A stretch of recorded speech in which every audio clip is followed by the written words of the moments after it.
오늘 김무성 대표, 문재인 대표 네. 두 분이 리포트 병문안을 가서 한 얘기가 있습니다. 이 얘기를 들어보시면 두 분 얘기가 조금 다르거든요. 그걸 듣고 종북 숙주 얘기 해보겠습니다. 한번 들어보시죠.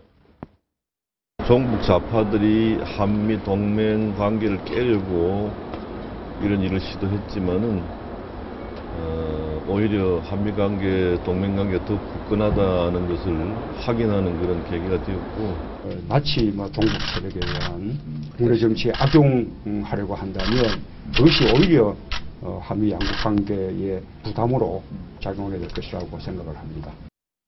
지금 문재인 대표 말씀을 들어보면 김기종이 종북은 아니라는 듯한 뉘앙스가 있는 건가요? 좀 그런 김기종 그 개인의 뭐 행위나 판단 이런 것들은 종북주의자의 성향을 가지고 있을 수 있다고 봅니다. 그리고 본인 얘기하는 것들에 대해서 우리나라 종북이 워낙 이제 넓게 있으니까요. 근데 어떤 경우든 간에 이것을 종북 세력, 우리 김무성 대표도 뭐라고 그랬었냐면 종북 좌파들이라고 그랬어요. 그러니까 그거는 조직 범죄, 세력에 의한 범죄 이렇게 지금 규정을 하고 있는 거고, 문재인 대표 말씀은 뭐냐면 이것이 개인의 단독 범행이나 이런 행위, 폭력 행위가 아니라 무슨 조직적 세력이 있는 거고, 이 얘기를 왜 하느냐면 마침 새누리당이 그렇게 딱 틀을 짜가지고 막 집중 포화를 하고 있기 때문에 그 부분에 대해서 미리 지적한 겁니다. 왜냐하면 숙주가 무슨 우리 먹는 나물 이름이 아니에요. 이번 경우에는 종북 숙주라고 해서 그야말로 대한민국을 위해하는 세력으로 규정을 하는 겁니다. 근데 이런 말을 함부로 하면 어떻게 되느냐.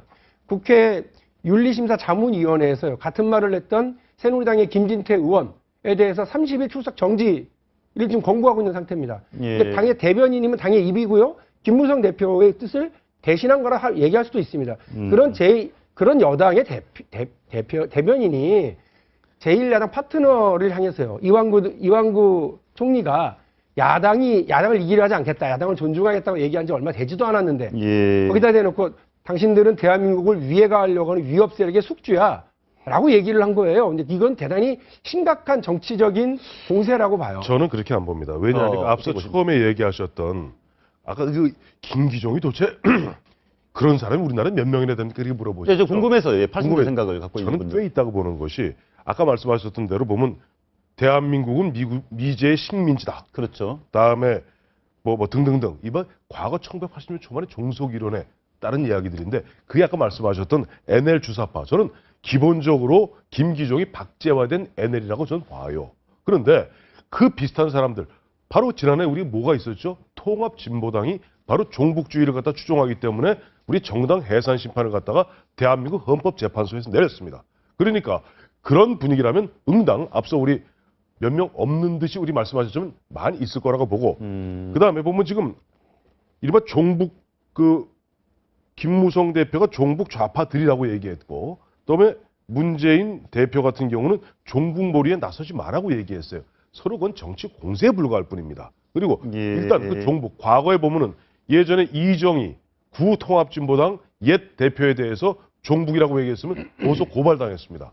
근데 이미 그것을 지난해 12월 이른바 헌법재판소에서 통합진보당, 과거 통합진보당은 분명히 종북 주사적 단체다 하고 헌재에서 정당 해산 명령을 내렸기 때문에 뭐 크게 다름이 없고, 거듭 말씀드리지만 여전히 1980년대의 그런 NL 주사적 성격이 여전히 아직 성장하지 못하고 한 30년, 40년이 지났음에도 불구하고 박제화된 사람들이 여전히 몇몇 남아있는 것은 사실이기 때문에 마지막 말씀드릴게요. 때문에 검찰이 보면 이와 같은 어떤 배우에 대해서 대대적인, 아까 우리 신은숙 변호사는 굉장히 110명에 달하는 큰 수사팀을 꾸렸다 했는데 꾸릴 수밖에 없는 까닭이 있는 것이 아닌가 저는 생각합니다. 검찰과 경찰이요, 그런 세력들을 찾아내길 바랍니다. 그리고 깨끗하게 청소해 주는 것도 바라요. 그런데 그것과 다르게 대한민국을 이끌어 나가야 되는 정부 여당의 대변인이라는 사람이, 그것도 국회의원 신분을 가지고 있는 사람이 이렇게 얘기한 건 문제가 있다고 봐요. 뭐라고 그랬느냐면 정전협정을 평화협정으로 전환하자라고 하는 북의 주장과 똑같은 얘기를 입에 달고 다녔다예요.